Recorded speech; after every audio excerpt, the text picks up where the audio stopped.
What's up, guys? Doug Polk here, and today we've got a classic Aces vs. Kings matchup from Live at the Bike for a huge pot. Should be a good one. But before we jump into that, I do want to quickly mention tomorrow at noon, I will be doing a poker live stream. That's right, the Bankroll Challenge is back. It's about how hard you can get hit and keep moving forward. How much you can take and keep moving forward. That's how winning is done. I was planning on throwing in a session or two before the World Series of Poker started up, and given that WorldSeriesPoker.com has now added liquidity from New Jersey and Delaware and Nevada all together, pretty good time to play, so I figured why not, let's do it. I'll see you guys tomorrow at noon right here on YouTube. Moving on, let's jump into this high-stakes hand between two people with very similar first names. You're watching 50, 100, 200 here on Live at the Bike, High Stakes Friday. Jonathan's going to raise it up with pocket twos to 500, and Gary with pocket kings on the button.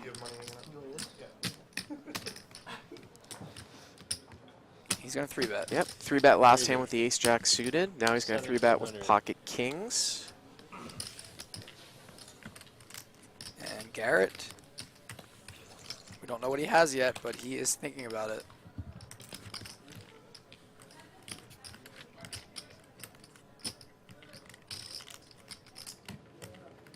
Re-raise 6,100.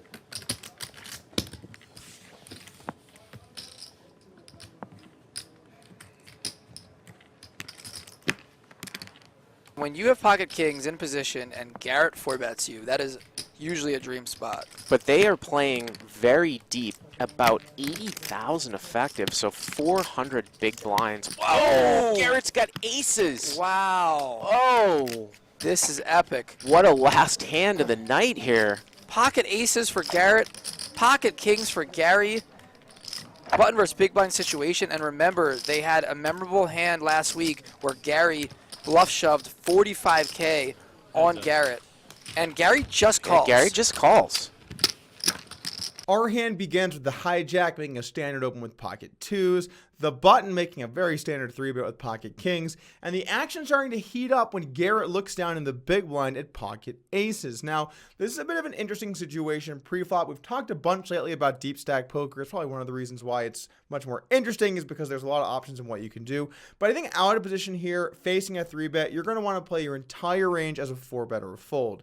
So Garrett should 4-bet here with, let's just say something like always 10s plus and always ace king, and then mainly ace queen, ace jack suited, ace 10 suited. Most suited broadways are probably going to primarily want to 4-bet, and then mix in some hands like 10s, 9s, 8s, 7s some of the time, probably 10s all of the time, and maybe 9s usually. Now, I know some of you guys are thinking, like, why does it matter, you know, which hands we're talking about, like specifically how much you should do it? Because post-flop, it's always good to understand what hands I can have in my range so that you can start trying to construct the way to play it post-flop. If you don't know all of the hands you can have in a range, it might be a little bit tough for you to figure out what you're supposed to be doing, and by thinking about that earlier rather than later, it'll improve your play.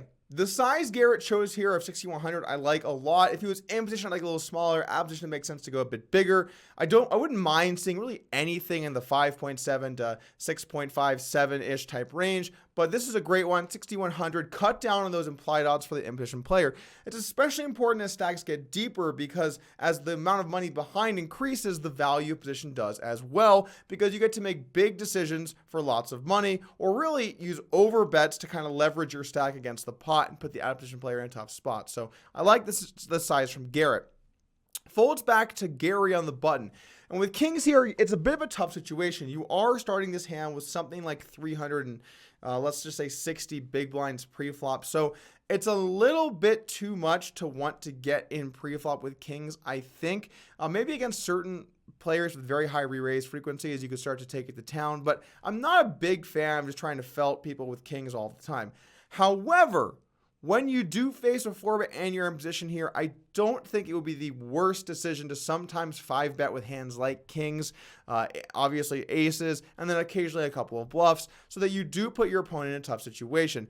If you increase your polarization here and you mainly have aces, he can't really felt kings himself because your range will be balanced. So in this situation, I would not mind seeing a 5-bet with kings. You are very far ahead of his range overall, and you can get some value from hands like queens and jacks. But I also don't mind playing your whole range as a flat here in position. Those are two two different strategies. You can kind of pick what you like and see the pros and cons to both. It's really up to you. Anyway, Gary does decide to flat here with the pocket kings, and let's take a flop. 9-6-4 with a couple of diamonds. Oh man, this could get huge. We could potentially see 160K pot. It's obviously going to depend on the run out. Bet 6,100. How good is Gary to not 5-bet pre? You know, he's obviously doing it because he thinks he has the best hand here and he's trying to just protect his range, but in hindsight, this could save him some money by not 5-betting. 6,100 into Just about half, 13. Yeah, a little under half the size of the pot. Gary should do nothing but call here.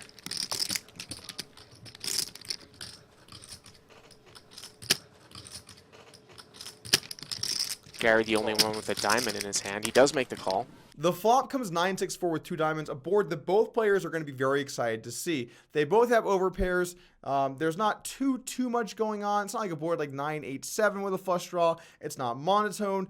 And additionally, neither player is likely to have hands in this ballpark that would play like this pre-flop, other than maybe a hand like pocket nines.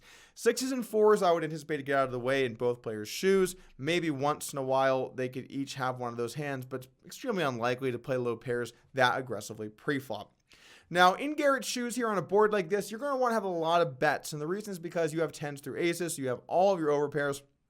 Occasionally have a hand like pocket nines, and then you'll sometimes have some suited Broadway hands and maybe some ace-5, ace-4 suited hands.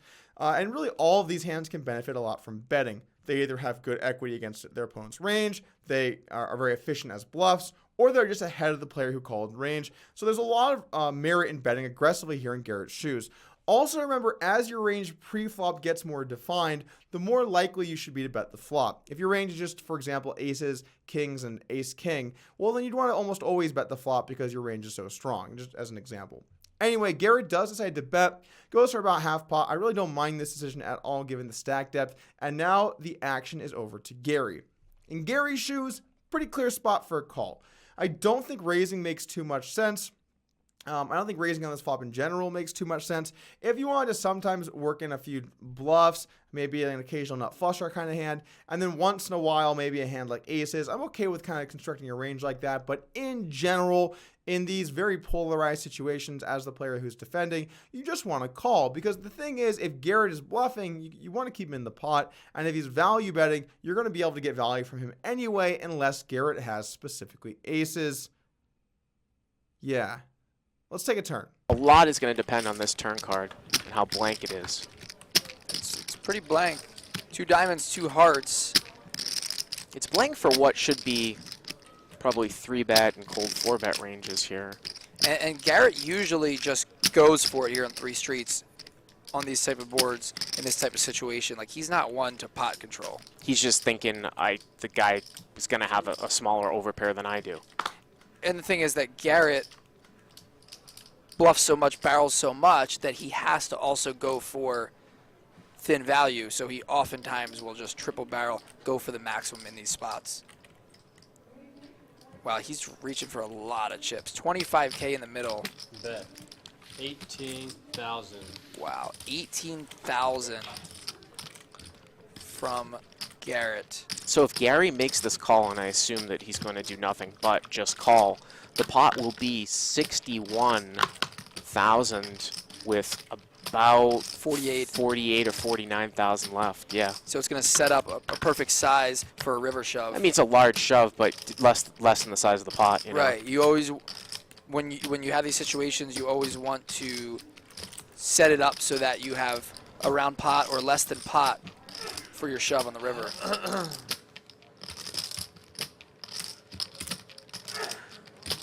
Call.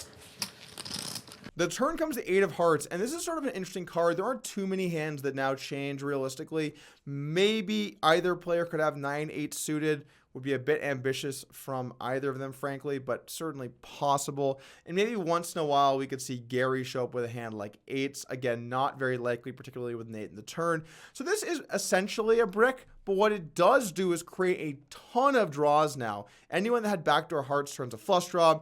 Anyone with a 10 has a gutter. Anyone with a 7 has an open ender. Again, not too likely, but possible. Queen Jack and Queen 10 are not straight draws as well. Queen 10 is a double gutter. So, we have essentially a lot of draws now here on the turn, and that makes it a spot in Garrett's shoes you don't want to slow play, which is why I definitely like his decision to bet the turn here, 18,000. And I also like his size. Make it a bet size that commits a lot of the showdown hands that you're going to be beating and also doesn't give great odds for draws to try and get there. In these big pot situations, you're going to have to sometimes just be okay with getting stacked if your opponent got there.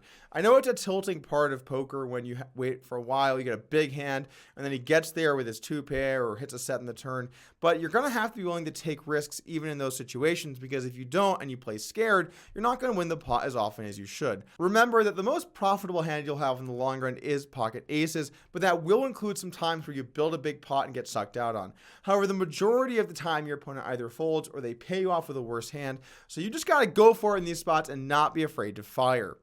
Now, once Garrett bets, it's pretty annoying for Gary. He doesn't really have much of an option here other than to call. There is still a chance that Garrett could be bluffing with a hand like Queen Jack suited, Queen 10 suited, Jack 10 suited, Ace X suited, or even Ace King or Ace Queen. Those are all certainly hands that Garrett could decide to bluff with.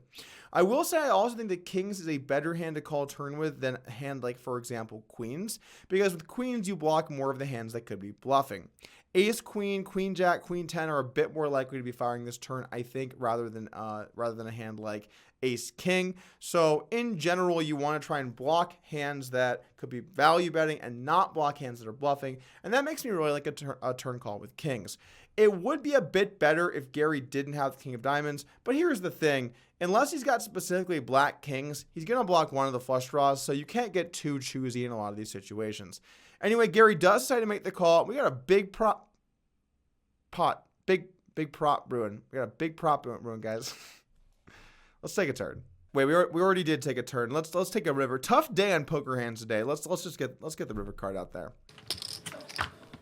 The river's a 10, and it puts a one-liner out to a 7. That's no fun for either player. And for Garrett to shove here, he would have to think that, or even to bet big, he'd have to think that Gary specifically has queens or jacks, because you can only get value at this point from queens and jacks. Or kings. You would think. Or kings. Or sorry, or kings. Yeah. Sorry, queens, jacks, or kings. From Gary's perspective, he can only get value from queens or jacks, or a random bluff. So, what will?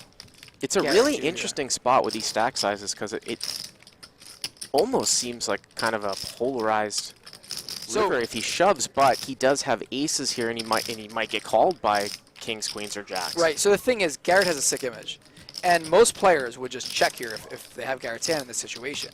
But Garrett is capable of shoving here, which, like you said, would be a polarizing situation, and doing it and still getting value against queens, jacks, or kings, because it's Garrett. But maybe he bets an amount that's not all in.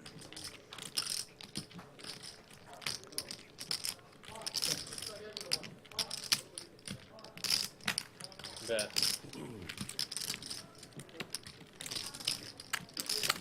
30,000. So he does do that. He, instead of shoving all in, like he might have on a river, like a 4, for example, Right. he decides to bet 30, and knowing that Gary would never shove here over him unless Gary has it. Yeah, but I mean, Gary only has 48. I mean, even if Gary shoved, is Garrett going to fold for an extra 18,000? I think so. Pot would be 140, 18,000 Yeah, to call. but he knows that Gary's not going to bluff in that spot for 18K more. I just think that this is sized down for value. The river comes the 10 of clubs, making a 1 to a straight, but a very unlikely one. Really, the only way a player might have a 7 here is if they had 7s, which would be ambitious from either of them, or maybe a 7 suited of hearts or diamonds, again, would be kind of ambitious. So not a situation you got to be too worried about the straight. I would be a little more worried about hands like pocket 10s or 10-9 suited. I think if Garrett or Gary are beat, it's going to be hands more like that rather than hands like straights. Now, in this situation, out of position for Garrett, it can be a little bit scary to fire because it is a spot that in order to get paid, your opponent has to have some pretty specific overpairs. And also, you can sometimes lose to hands like 10s or 10-9 suited or 7s. But here's something that really separates, I think, a lot of the world-class players from some of the smaller 6-1s. They're not afraid to bet when they feel like they have to. And in this situation, it is much, much more likely that Gary has kings, queens, or jacks than it is 10s, 10-9 suited, or 7s. A ton more likely. And some of those hands are simply going to have to call the river bet. If Gary only calls with hands that beat aces, a way too small part of his range would be calling on the river, and then Garrett can bluff. And that's an important part too. If you're someone like Garrett or any other aggressive player, the reason you want to bet aces in these spots is because if you do so, you get to bluff when you have a hand like a bricked flush draw in this situation. You're going to want to be able to work that into your range. Or maybe you can bluff with a hand like Queen 10. That'd be a great hand to bluff with here because you block hands like 10s and 10-9 suited. Now those are extremely unlikely. And that's a hand that could make sense on flop and turn. So if Garrett had a hand like Queen 10 suited, he could bluff here and try and get overpairs to fold.